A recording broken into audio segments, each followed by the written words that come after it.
I will move to the last topic that I wanted to discuss, which is requesting human subject data. So like we've seen in all the previous data sets that we've seen,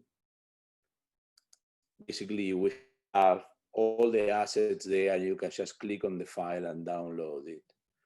But if you start navigating through to the sort of human data files, for example, let me pick one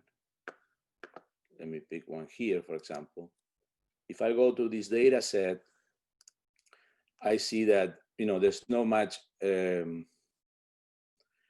information about this data set, more than a few supplementary files that were uploaded as a PPT. And the reason is because all the actual data that is associated to this data set is not publicly available on our site, but is kept in a separate server with additional restrictions because this is human data.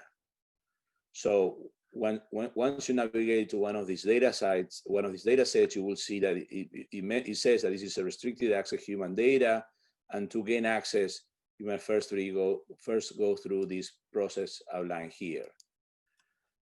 So basically, so here's our site that explains all the process, but basically what is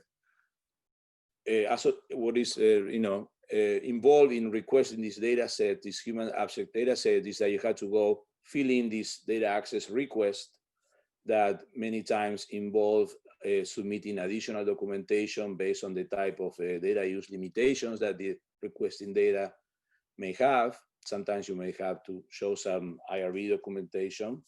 And then once you submit all that data access request with that documentation, it goes through this phase-based data access committee that approves the request.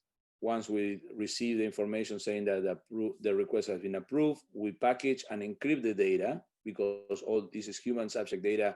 It cannot be distributed unencrypted. So we ask for a special encryption key. We encrypt that files, that data with your key, and then we deliver it to you.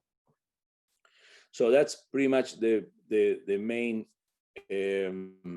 process of requesting human subject data. And like I think Chris mentioned earlier, we're in the process. We've been revising this procedure quite a lot, and we are about to make available on our production site within the coming weeks a new process that are being streamlined to make this faster.